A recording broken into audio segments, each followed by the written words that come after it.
232 miles of road, carrying over 40 million vehicles a year.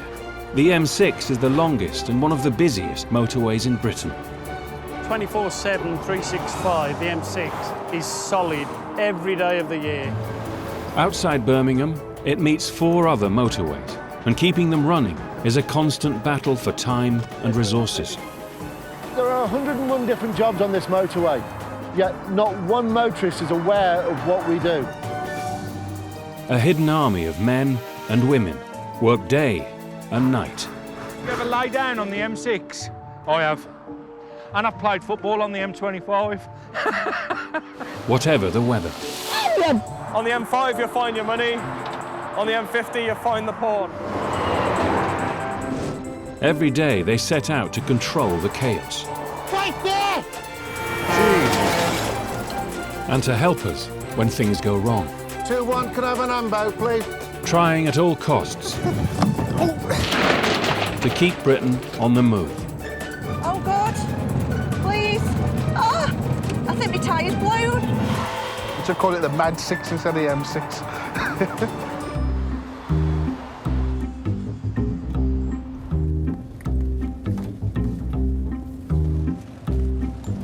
I need to wee, Mummy. Rush hour on the M6. I hate traffic. I mean, just look at it. This is every single day they're in this. What a nightmare. Might as well put our brake on and just sit here. On a good day, 50 minutes. On a bad day, the worst I've had it is 4 hours. Just to let you know, you've got an abnormal load coming down that arm. Traffic flow across the West Midlands is constantly monitored by the Highways Agency Regional Control Centre. It's difficult to call it a rush hour nowadays.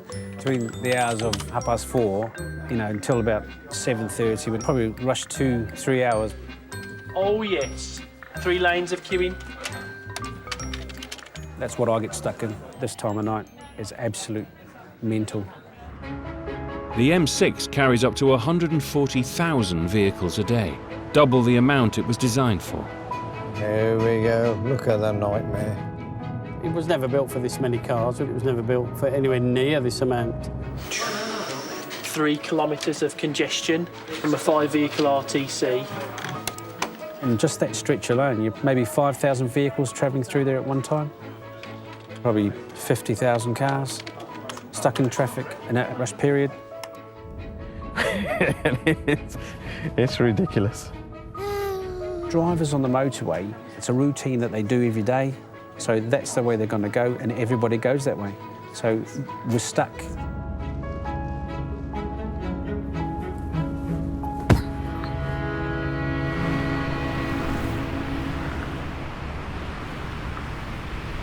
Right, we've just observed a HGV broken down in the running lane there. On the ground, a team of traffic officers tries to clear anything that might add to the congestion. Whiskey Lima 22. 22, this HGV's suffered an offside rear, flat, unable to move it. When things go wrong, the control centre must decide how best to keep the traffic moving. It's going to cause a bit of congestion, especially this time of the day. Probably looking at 6,000-7,000 vehicles in 3 lanes trying to get past it. Yeah, Rob, if we need a lane 1, facilitate this tyre change, are you happy for us to put it on? They're asking for a lane 1 closure to help getting the HGV moving again. Yeah, not at this point in time. Obviously, we've got severely heavy traffic flow, we've got congestion back to like junction 4, so no, not at the time being ever. Yeah, no problems, thank you. Just to get one HGV moving would affect hundreds, if not thousands of people, so I can't justify putting a lane 1 on for them. It means he's going to have to wait until probably 7 p.m. till the congestion is reduced to an amount where I'm happy for it to go on. Someone's not happy, either the crew or the driver or somebody, but my aim is just to keep the majority moving on the road.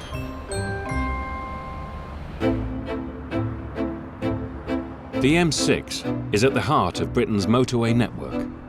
We're on the highest point of gravelly interchange in Birmingham, commonly known as Spaghetti Junction. This junction here is the hub of the motorway network because where it is, it's the centre of Britain, really. You've got the M6 north and south going directly below us. Off to my right, you've got the Aston Expressway, the A38M, the interchange with the M5, or straight on to the north, Wolverhampton, Walsall, Manchester, or onto the M42, or further still onto the M1. 24/7, 365, the M6, up through the West Midlands is solid every day of the year. 2, 3 o'clock in the morning, it's busy. You know, it just never stops, ever. The M6 is now over 40 years old. With up to 8,000 vehicles running on it at peak hours, the road surface needs constant maintenance. Repairing the motorway is the job of maintenance company Amy. Dave Hawley is one of their project managers. Oh, every job I complete, I take the wife out to look at. She'll say, if it rides quite well, she'll say that's a real nice road surface. And it's always nice to get praised, especially by the wife, isn't it? Dave's next job is a 3.5-mile stretch of the M6 between junction 10 and 10A. If you look at the joint between lanes 1 and 2, you can see it's widening out and starting to fret. So obviously that needs taking out. There's also patches where potholes have been forming. And if you look further up the motorway, there's more potholes that you can see that require repairs. The motorway here is in such bad condition that it needs to be completely resurfaced. And that means roadworks through the night for 4 weeks. But the problem is the traffic flows are so high that if we close the motorway in the daytime, the traffic would back up and probably bring the West Midlands to a halt. On this project, night work is not the only challenge. We've got residential properties right adjacent to the motorway. They are going to have some additional noise. Is it possible to keep everyone happy? We'd like to think it is. On Murdoch Way, less than 20 metres from the M6, neighbours Jim Sargent and Alan Sanders have some experience of nighttime roadworks. It's just been hectic. From 2008, we've had work day and night, 24 hours a day for at least 2 to 3 years, and it was horrendous. When the workmen are on the motorway doing nighttime work, it's so loud. I mean, you get sleep deprivation. Friday night, they was doing roadworks, all 4 lanes southbound, was at a standstill, and every time the traffic moved away in the lorries, my windows were shaking violently as if it was having a mini earthquake. You know, I mean, I'm on sleeping tablets through it.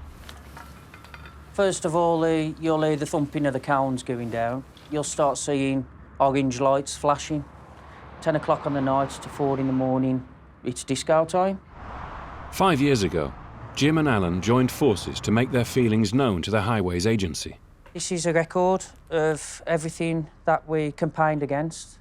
News clippings, truck nightmares. We got the DVD, which we took from Downing Street.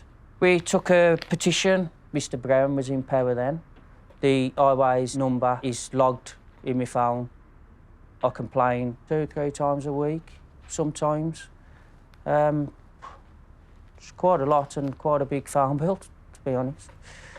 We're doing the northbound carriageway and the southbound carriageway of the M6 between junctions 10 and 10A. Obviously, the main issues are going to be noise, because we have issues with residents. Please, in those areas, just keep it quiet. Ask the workforce to keep the voices down and keep the lights, flashing lights, to a minimum. If plant can move out the area so the engines aren't running there, please do it. Dave has already heard from Jim and Alan.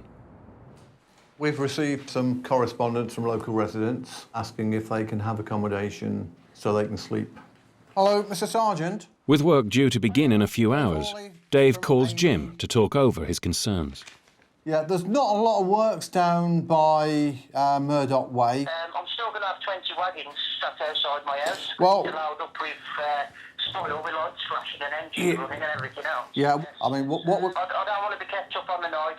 I mean, my children are going to be suffering fatigue for school and everything else. I'd rather be placed in some accommodation when you are working outside my property. Yeah, well, I'll have a drive down there tonight as well. Once people hear that a person's been put in a hotel, that everybody jumped on the bandwagon.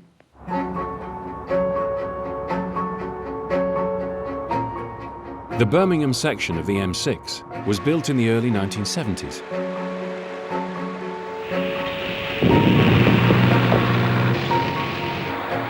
It was designed to provide quick and easy access to the densely populated suburbs of Britain's second largest city.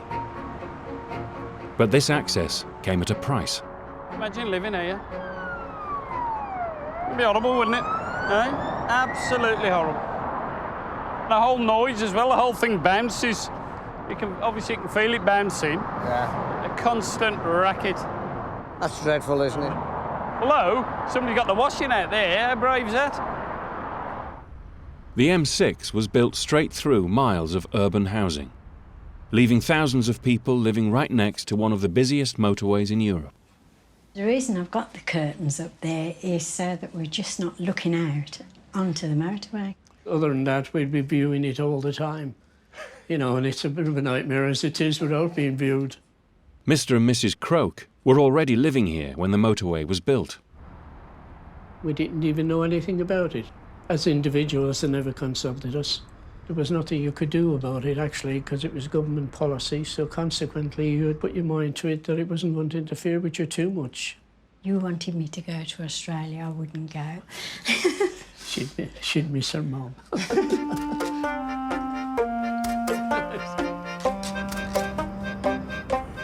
Relations between the motorway network and its neighbours aren't always easy. So that's the property. That's the property, yeah.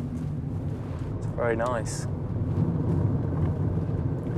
But it was even nicer before they built the M42. When local residents complained to the Highways Agency, asset manager Matt Taylor investigates. There was a light bulb sticking out of the ground. It's the back end of a trailer, or, you know, that's the indicating lights. There is evidence on it. We've not been that good in our clearing up after the roadworks. There's cones that shouldn't be lying there. That's something that we could improve on. You hadn't better go any further because it's all wet there. Next on Matt's list are Mr. and Mrs. Croak. This is the hole that's causing all the trouble. This has been going on now constantly for the last 3 years. Ollie induced the pump.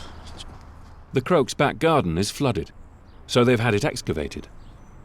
They believe the water is coming from drains connected to the M6. I mean, that will take about 20 minutes before it empties. And then it will start, immediately it will start to fill up again. It takes about 3/4 of an hour. When it was flooding the garden to such an extent, I couldn't sleep because I was continually worrying about it. If the pump packs up, the water comes up the side and it'll rush around here. I want them to come and sort it and rectify and put our garden back how it should be, because it was a nice, relaxing place to be. But you can't sit in the garden now. All you're doing is looking at this. Drainage was altered when the M6 went in the 70s. There's a brook nearby, and as part of the works, this brook was put into a culvert, and it goes underground. And this is where the flooding in people's gardens is occurring. There's a lot of water to have in your garden, isn't there? Hiya. Is it Mr. Croak? Oh, yes, that's me. My name's Matt. So you're pumping this out every day, are you? Every 3/4 of an hour. Really? I can see why they're anxious about the flooding in the garden. So were you here before the motorway? Yeah, definitely, yes. This is something that we weren't anticipating, so we've had to look at what we can do to make some money available to go in and have a look at this. We'll see what we can do. You've got a finite amount of resource. You've got to really prioritise what's the most important. When you think about the number of people that use our network on a daily basis, if you had a shortage of funding, if you had to go for one for the other, you'd probably go for the one which benefits the most people. Indeed.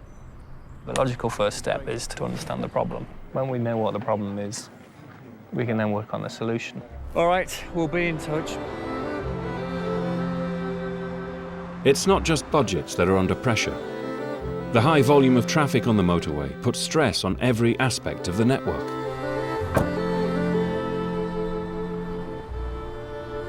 £20. Got it on the dashboard, open up the window, as I pull away it flies out. There you go, some more money there, look. Not a bad way to start the day, finding 25 quid. On the M5, you'll find your money. On the M50, you'll find the porn. But it's not all £20 notes. Plastic bags, coffee cups. I don't know what it is, but all the drivers appear to be on lots of caffeine or alcohol. Someone fancied a can of cider before they get home. The worst part is when you find the bottles of Drivertizer, which is the truck drivers mainly. They piss in a bottle and chuck it over the fence for us to pick up. On a shift, I'd say at least 30 bottles. Either we haven't got enough services or they just got a fetish for peeing in bottles, I don't know. I don't know how they do it. I know they got cruise control and whatnot, but I can't imagine it being easy and safe. Got a bottle of what looks like to be my favourite there. Proper Drivertizer. I think I need to see a doctor. Some stuff floating around in there. Ugh, it's disgusting. I got you a bottle of piss here, mate. Some people do decide it's okay to shit in a bag and just lob it out the window. That was one of our colleagues back in the depot. He was strimming and he strimmed through a bag of human shit and it went all over him. If we were to do it properly, all the way down and get every bit of rubbish, even with a full team of 8 blokes, you'd be lucky to do a K a day. It'd take forever. You'll start, and by the time you've done a few K, you need to start again to get the stuff that's been chucked out the next day.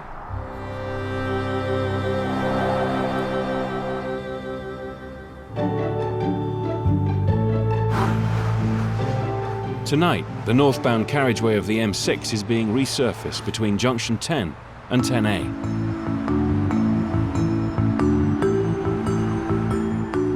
For the safety of the workmen, the entire carriageway must be closed before work can begin. Nobody likes us closing the roads off because where we close it off, they don't actually see where the work's going on.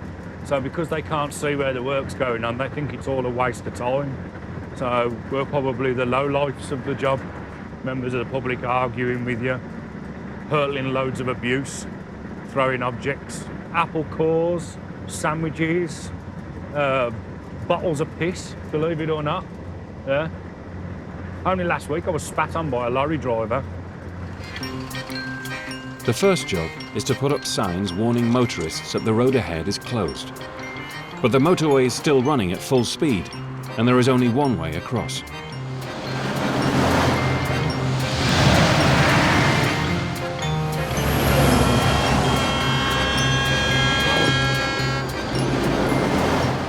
Go, Luke. Yeah.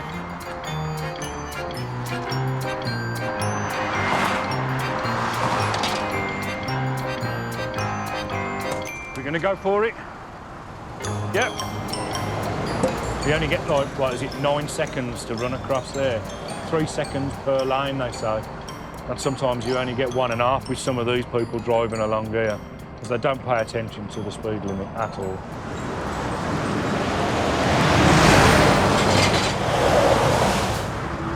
I got hit about 4 or 5 years ago. Car came down, went into the back of the cushion. Another car came down, fishing its way through, came down the rib line, caught me, and hit me about 15 feet in the air. Shattered my L2 in my back in 3 places. What goes through your head before you run across? I love you, Mum.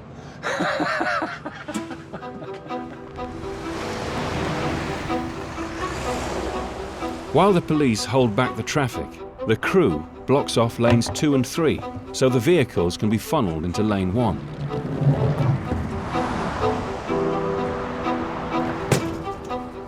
As soon as the cones are out, the police release the traffic.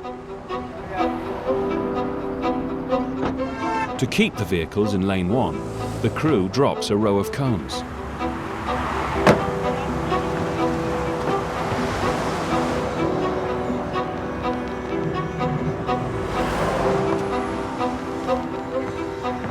As they approach the slip road, the crew move across the live lane, easing the traffic off the motorway. They all know that it's going to be closed, so they'll just try and squeeze through any little gap that they can. It doesn't matter how small the gap is, they will try. Now this is where it gets dangerous. Oh, look.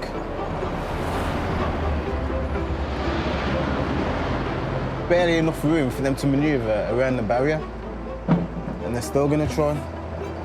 Look how quick they're coming. How crazy is that?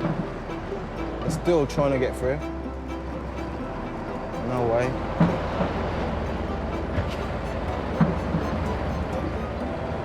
Jesus.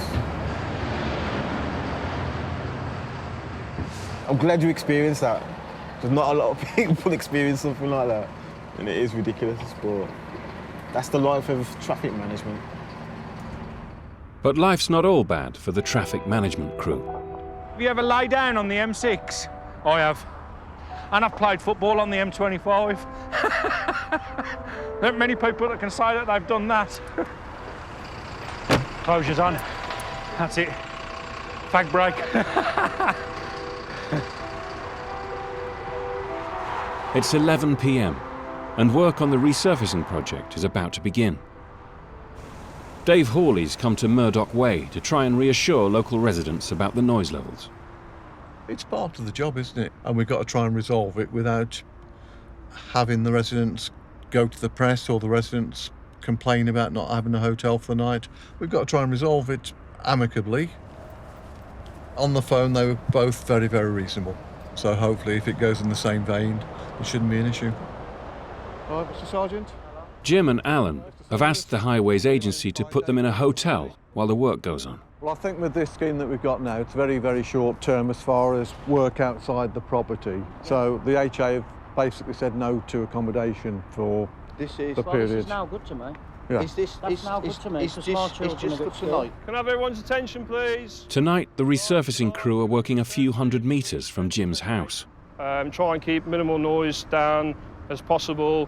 It is a sensitive area due to the residents. We've spoken to everybody and asked them to be very courteous, cut down the noise, lights to a minimum, vehicles in the area to a minimum. We've informed everybody that we've tried to reduce the noise for you. If I come outside your house and start a tool-up 20 metres away from your house, you're going to be outside to me saying, what the hell's going on here? Right, now I'm exactly the same. Yeah, now, I pay tax.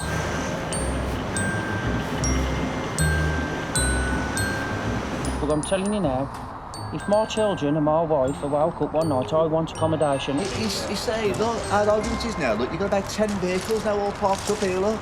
This is what you get. Let's see what they are first. We had this when they did the tarmacking before, Dave. We had about 30 vehicles and they're all parked up, looked like a discotheque. Here you are, how can I tag you? That's a jackhammer. I don't know whether you can hear the Tadger behind us. Charlie, I'm by these residents' houses. Can you find out who's jackhammering south of the bridge? There's loads of vehicles parked opposite them. They look like ones with excavators on the back. Well, he should have done, if he's had that induction, move them on. We get mad, we get frustrated, then we go on the motorway, and then we put a stop to your work, and then the police come. Because there's stuff like that, it makes you want to go out there and stop it. Now, that, right, that'll be wailing through my house now. You know, they've all been inducted and told. This has just proved the point. Fair tonight. Right, I'm going home to bed, unfortunately. I've got to meet in the morning. I don't think it went too badly at all. The flashing lights don't seem to have an impact on the properties as far as I can see. All the noise of the vehicles going past. They've obviously got gripes, but I think they're prepared to listen. They've got no respect for the residents, you know what I mean? And he says we don't need a hotel. Yeah, let him come and stop here the night then, and I'll go and sleep in his house. I'm going to be getting in touch with everyone I can. I shall even get in touch with the press as well. And we'll just start kicking it off again. Because if that's what they want, if they want to fight, then we'll have to fight. At junction 10 on the M6, the tarmac gang is ready to start work. 3.5 miles of an 8-lane motorway needs to be resurfaced. To complete the job, the gang works on a different section every night for 4.5 weeks. Supervisor Matt Gilbert is marking out the area for tonight's work, a 620-metre stretch of lane 2. I should be really skinny all the walking I do. Don't know why I end up so fat. It's all going to get ripped out by the planer, then we're going to relay it with fresh tarmac, 220 tonnes worth going in this. Before the new surface can be laid, the top 45 millimetres of the old road has to be removed. It's called milling. Drum starts spinning. Material gets smashed up into fine pieces. This 40-ton planing machine has a rotating drum armed with 168 tungsten picks. That's the cutting piece there. That's the tungsten piece in there. They have to keep spinning so they cut nice. As the drum turns, the picks dig up the road surface into small pieces. These pieces are then dumped into a series of empty trucks. Each one of them, they'll hold 20 tonne. How long would it take you to fill it up? Probably 5 minutes. Once the old road has been torn up, the tarmackers can get to work. Oh, this should last 10, 15 years easily. Try to do it well so it lasts a long time. So we don't have to come back again. Fresh tarmac arrives at a temperature of up to 180 degrees centigrade.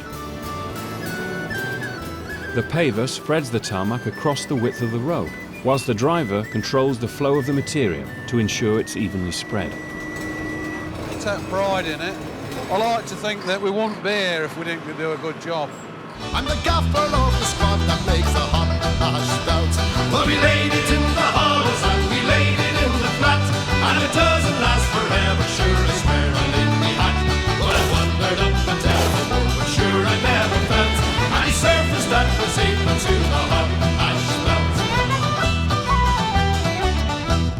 stout. The new tarmac will help to reduce road noise.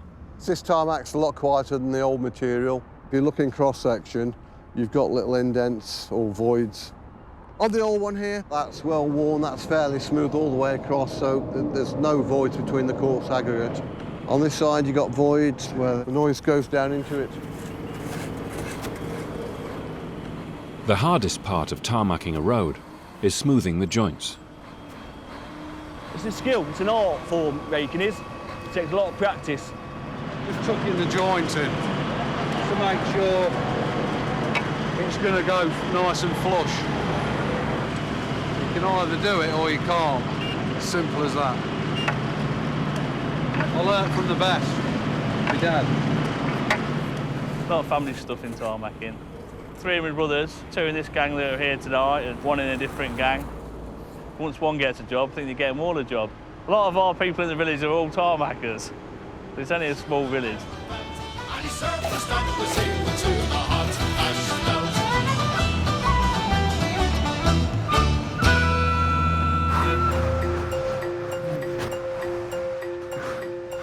The motorway never sleeps. Just as the daytime traffic is winding down, a new nighttime rush hour begins. All these parcel lorries here that you can see travelling up here now, there's hundreds of them. Within 10 minutes you count 20 or 30 Oh, of them. easily. You know? The M6 is one of the country's busiest trucking routes. At night, thousands of lorries take advantage of quieter roads to carry goods to different corners of the country. Another one there. There's another one there. Hundreds of them. There you go, another one. Yeah. DHL again. DHL again. Not so many years ago, you'd want something, you'd have to order it from a shop and wait. Now you press a button and virtually anything you can think of will be delivered to you. Pair of shoes, new kitchen sink, taps, sellotape, it all comes through the post. Lingerie. Don't we take it for granted, but it's absolutely amazing, isn't it? I do wonder if in 10, 20, well, 30, 40 years, there will be shops. Will there even be money, Ken? Ken and Darryl aren't the only people keeping an eye on the nightly flow of trucks. Can you ask him if he can do a drive-by and see if it is the vehicle that we're interested in? Vehicle looks bell chic to me. Okie doke, we'll have that then. Anything's worth having a look at this time of night. A team of vehicle safety inspectors, employed by the Department for Transport, pulls lorries off the motorway for surprise inspections. There are certain vehicles on our roads that I would not want to be travelling too closely in front of. Brake pads missing, insecure and damaged caliper. So there aren't any brake pads on that one at all. Strapped up axle. So rather than stopping to repair it, they just literally lifted the axle up and strapped it up and carried on. Red hot brake disc, you can actually see. It literally is glowing red. Ready to go on fire. Inspector Dave Tinsley has found a French lorry with a brake problem. The indications on the dash tell me there's an EBS fault. It's the primary braking system of this vehicle. And that's in red. On the dash, clear, plain to see. His intention would be to go home, probably have it looked at when he gets there. Unfortunately, he's not going to get that far now. For the braking problem, is £100 fixed penalty. Visa card or a MasterCard? The M6 carries trucks from all over Europe. There's not many places that they don't come from. Right, so we've got Hungary here, Germany, a lot of Germans, Czech Republic, Poland, Spain and Portugal, we get a lot from there. Fresh produce, your lettuces, your oranges, apples, fruit. The team isn't just looking for mechanical faults.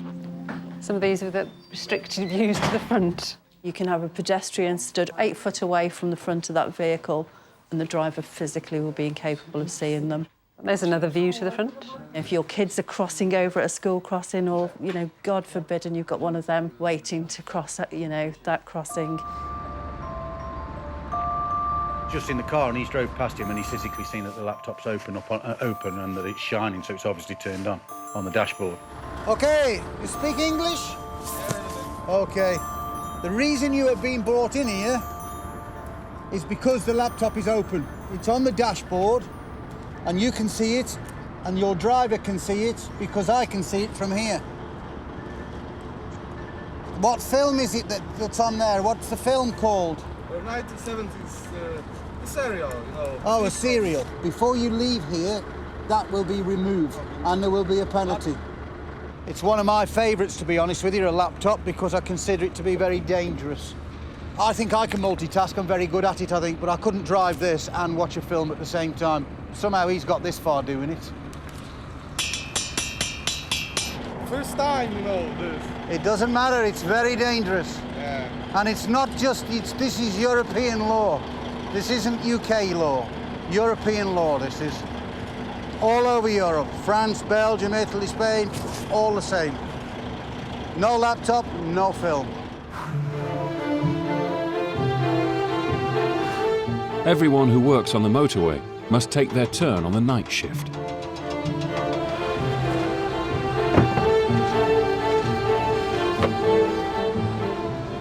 We're up on that, Andy.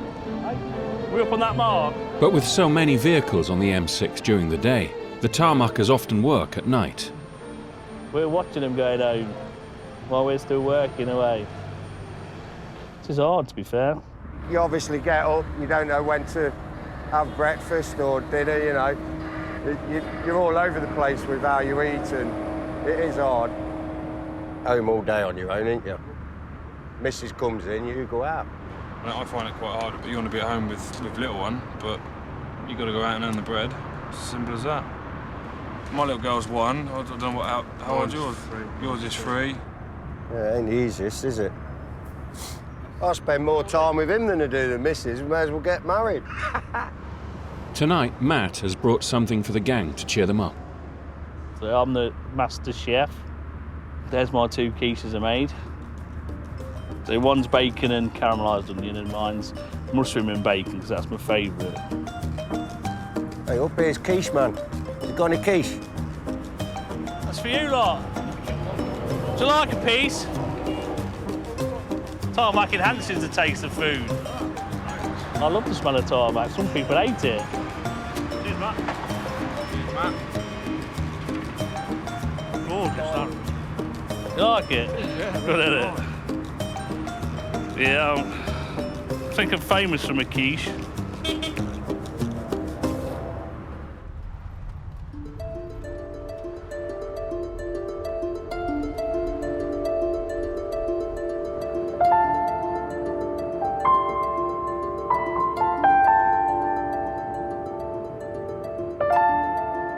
For the last 3 years, the Croaks back garden has been flooded. They believe the problem is linked to a drainage system that was put in when the M6 was built. Highways Agency asset manager Matt Taylor has sent a survey team to find out what's going on. What would give me the biggest headache would be if the solution involved extensive works, having to put in new drains. But if there's just a blockage that can be removed, obviously that's a much quicker and easier solution for everybody. One possibility is simply that nearby tree roots are blocking the drainage pipe. We're going to do a survey first to see what the actual issue is, what's causing the problems, and then hopefully, if it is roots, we'll root cut it out. It's starting to get a bit thicker now.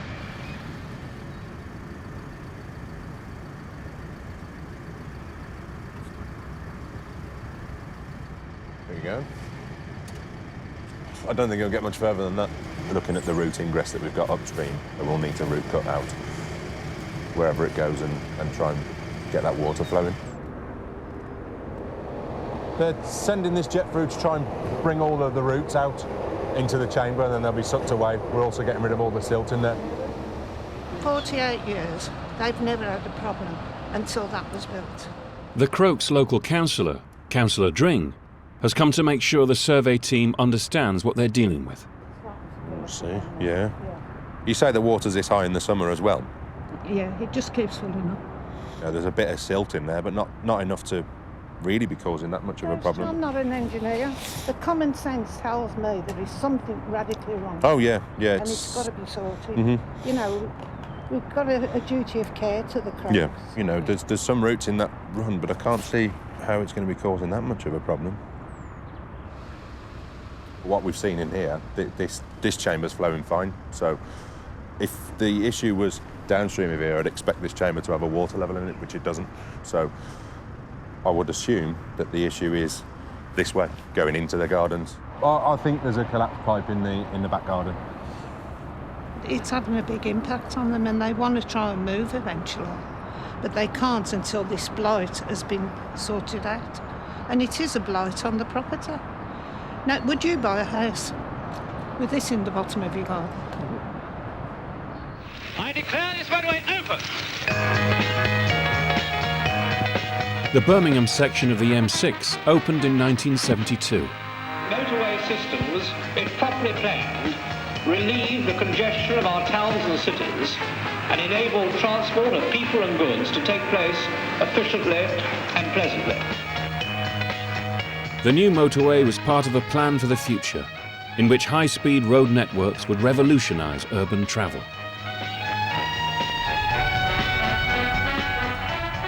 Cars are sold on freedom, that's what they still sell them on. You look at the amount of adverts, you'll see cars winding around mountain roads, and you never see another car, do you? The ads all portray this wonderful, way, here we go, big smiles on the faces. Then you look across there, I can't see anybody smiling across there. They're all fed up. Today there are 5 times more vehicles on the motorway than there were when it opened. What do you do here, for example, where it's an elevated section, 30 foot above the community? You can't do anything else, you can't add bits onto it. 10 years ago, in an attempt to solve this problem, the government commissioned a private company to build and operate another brand new motorway, the M6 toll. This is your M6 in orange, and this is the M6 toll in the light blue, which takes you around that congested area around here, the Spaghetti Junction, M5, M6. So you've got the option to use the M6 toll.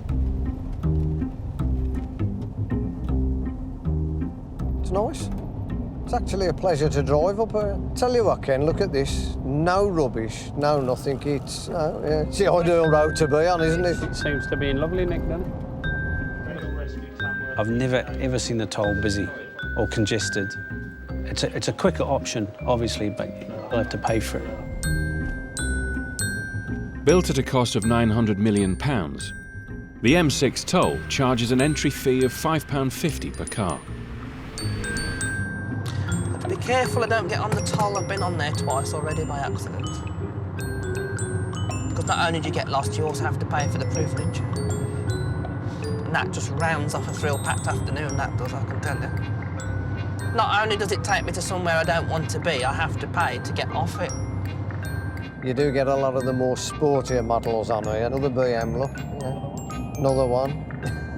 Yeah, Audi, BMW. I'll tell you what, let's play a game. Let's spot the ordinary car and wonder why they're on here. How much did it cost on the toll though? Like, because last time you were like... borrowing money off everyone because I haven't got enough. Why did it charge to go on the motorway though? Why? Why? Yeah, why? The government want more money. I don't know. Not doing the job it was built for. It should be reducing the congestion around the Birmingham box and helping, people get around it. With M6 congestion still on the rise, the Highways Agency has come up with a radical new solution. They've called it Smart Motorway. Smart Motorway now, isn't it? Keep changing the name of it. Don't know why. Managed motorways.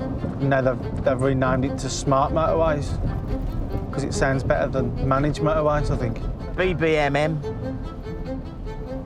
What's that stand for? Birmingham Box Managed Motorway. At busy times, the Highways Agency will increase the capacity of the road by opening the hard shoulder as a live lane. Each lane's got a signal above it. If it's showing a speed limit on it, then you can use that lane underneath that sign. But if it's not showing anything, you can only use the 3 lanes that you're available to use at 70 miles an hour. The hard shoulder will then stay as the hard shoulder. It's going to ease congestion. If you've got 4 lanes running instead of 3, it's going to ease congestion. That's just a fact. When all 4 lanes are running, the hard shoulder will be replaced by a series of pull-ins for vehicles that break down. I do like an hard shoulder. I just think if anything happens to my car and I've got to stop for any reason, that bit there, it's like in my mind that I need. I've got somewhere to go over to. A massive programme of roadworks is underway to convert the Birmingham section of the M6 into a smart motorway.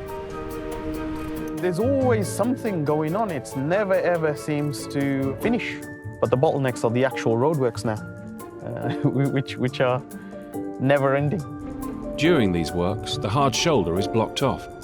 So in many places, drivers are already adjusting to life without it. Oh, what's going on? What's that noise? What is that noise? Is that my car? Yeah, I think it is. It is? I'm going to have to pull in. Oh no, where am I going? See, where's me? Oh, I feel sick. Oh no. Oh, I do. Oh God. Help. I think my tyre's blown. Oh God. Please. Ah! Oh God. I'm going to cause a pile up. Yeah, I've got them on, haven't I? Where are they? You worry me. Oh God. I feel sick. I just knew this was going to happen. The problem is people aren't educated enough with it. If you don't use it regular, you're not going to fully understand it. Don't. I'm going to have to, Paige. I'm panicking. No, Luke, I haven't got far go as long as I'm just off there. Oh, Lord. No, come past me. Come past me. Please come past me. Oh, you silly lady, I've got my hazards on. I'm nearly off now. Don't you worry. I'm going to tweet this. Oh, thanks, Paige. I'm going to tweet it. You're that worried? Feel better now. Yeah. I have just rang someone, but they said they'd be an hour. Sorry, it's free recovery. If you just want to come to the side, yeah? Yeah. The free recovery man's just here, moving me off the motorway. I could have just moved over to the hard shoulder and I'd have felt a lot better. But because I got nowhere to move, I got no manoeuvring, it was 3 lanes and that was it. So, really, we need an hard shoulder. But work on Smart Motorway is in full swing. At junction 6, the cones are coming off, ready to open the next section for the first time. 10 miles away, at junction 10, Dave Hawley has been trying hard to keep local residents happy while his team resurfaces the M6. He's had some bad news. Anger's late night noise from M6 works. The locals have been complaining of booming noise and flashing lights from lorries from workmen resurfacing the carriageway. There is some noise, but I wouldn't class it as being booming or horrendous. Well, obviously, we don't want bad publicity. I've tried to explain to the people, the residents, what we're doing, what mitigation measures we're taking. And I can't do any more than that. Yeah, I'm disappointed with the article. For 2 weeks, the works have been taking place along a 3.5-mile stretch of the M6. But for 5 nights, they will be right outside the residents' houses. So Dave has hired an independent noise expert to find out how loud they really are. What we're looking to do is monitor the noise over a sensitive time, which is the evening, and comparing the noise of the evening traffic with the noise that would be generated when they're laying the new road surface.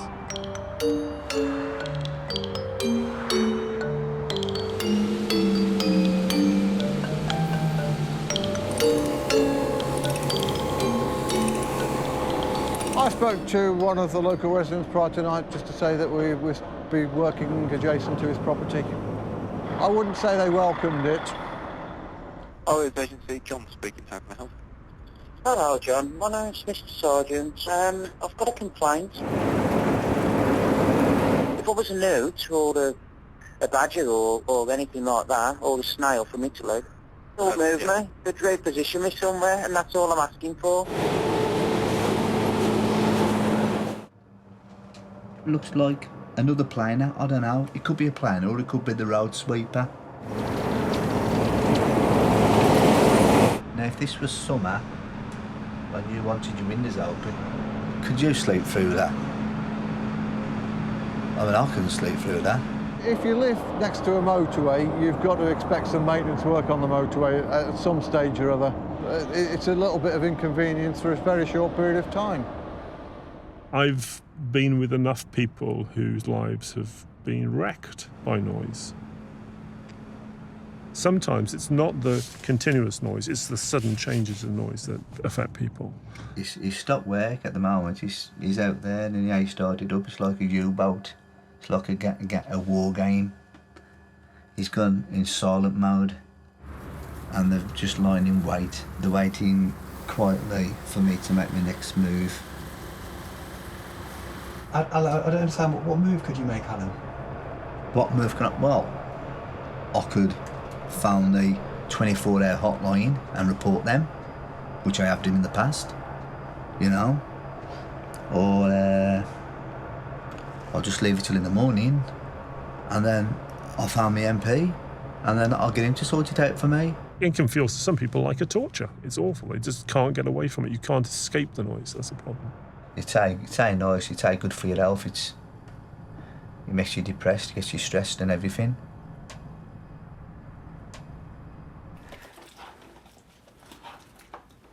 Local resident Jim has also been keeping tabs on the noise levels.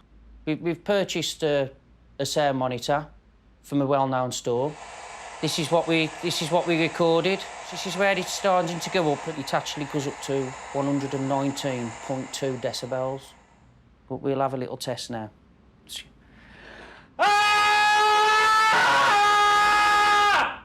That's 102.3 decibels. If someone's doing that while you're asleep in your ear hole, it's going to wake you up and you're going to get really angry over it. I just want them to believe us and to understand that it is unbearable.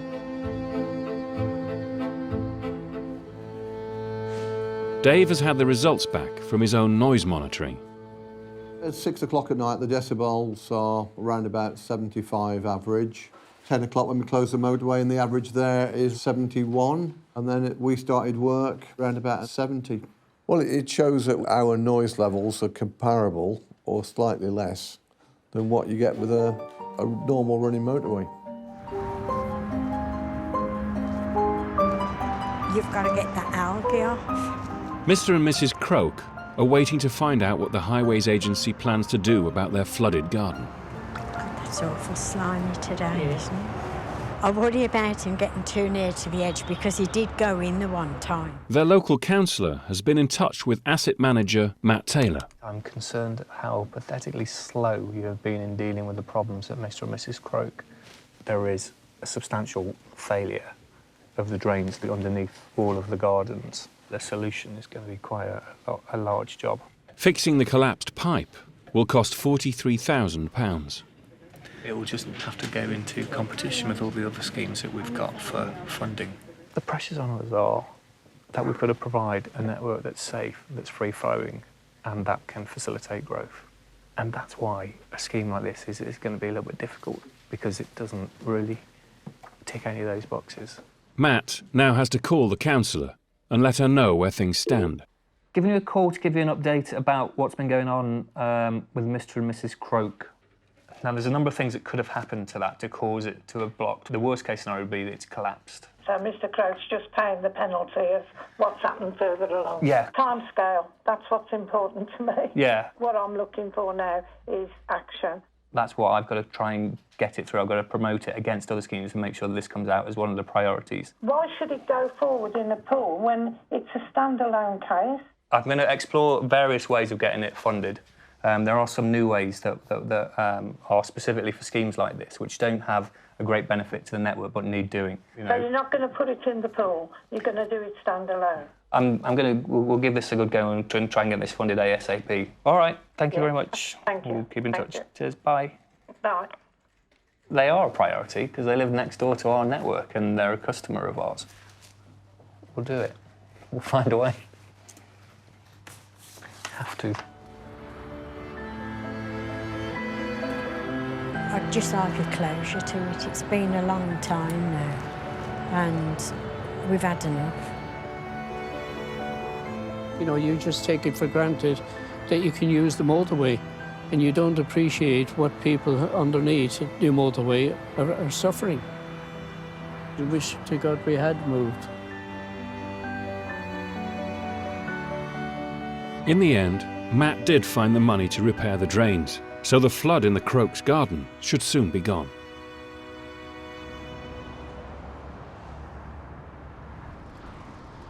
At junction 10, the new road surface is finished. All that's left is for the tarmac technician to make sure the work is up to scratch. This test has to be done at a walking speed. This is a 3-metre rolling straight edge. And if there's any irregularities in the road, the centre wheel will pick it up. It's got to be a nice smooth surface for the driver. It's a nice smooth surface for them. It's a nice drive. If, you know, bouncing up and down on the road, it's not a nice experience.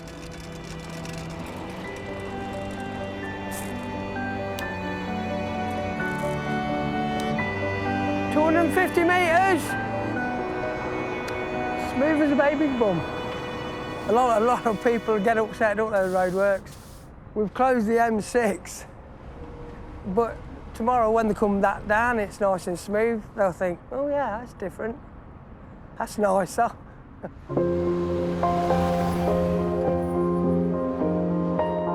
It's time for Dave Hawley to try out the new, quieter road surface. Just coming up to the new road surface any minute now. Just coming onto it now. Can you notice the difference in quietness? It's quite considerable. And we're on the old again now. And we're back on the new now. Very short stretch of old coming up.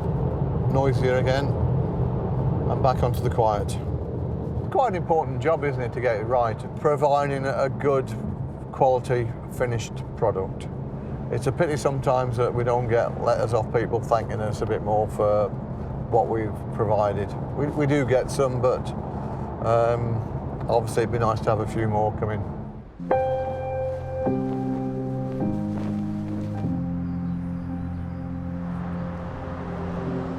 What do you think of that tarmac down there? That's how it made no difference. No. The 5 weeks that they worked here turned our lives upside down again. They've done a good job, don't get me wrong, for the drivers. Would it be fair to say it's become a bit of an obsession for you? Yeah. It's, I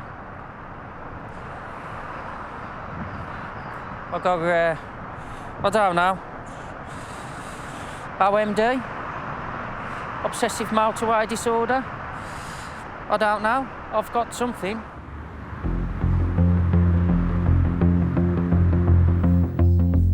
On the M6, a new section of smart motorway is ready to be opened.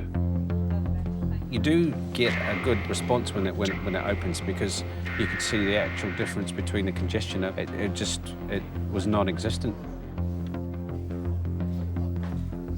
They will now change and you'll get 4 speeds across the actual carriageway, showing members of the public, and they can use the hard shoulder. Right, Trent, as soon as you're ready. Yep, we'll start opening them up. Echo 22, go ahead of it. Yeah, g'day, mate. Yeah, I'm all yours, mate. It's showing on road now. All the links through the junction are showing 60s now. We're open. 6 to 7. 4 lanes running. There we go. We've actually got 4 lane running. So what I'll do now is I'll get over there and we'll see if anybody follows us. Shall we do it? Yeah, because there's no one on it yet. 60 mile an hour. There you go. This is momentous. Yeah. We're just here. HGV. HGV's seen us in lane 1 and he's gone straight onto it as well. Bang. And I would imagine that's our first customer. I think it's sort of major areas, major built-up areas. This is the future of the motorway.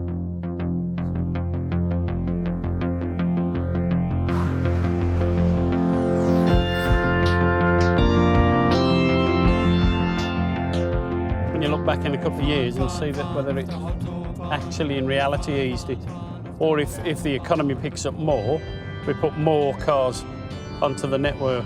You're back to 4 lanes of standing traffic instead of 3. A lot of it is elevated. There's just no scope to widen it again unless you build another one alongside it. But who's going to want that? Who's going to put up with it? And who could afford that?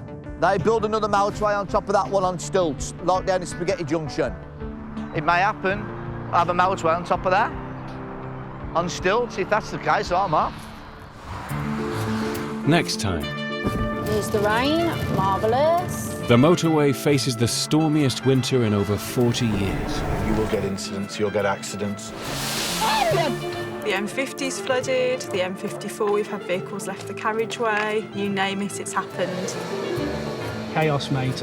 Trees are falling down left, right and centre. If anybody can help me put some cones out, please? Last thing I was expecting today was 60-foot conifers across the carriageway.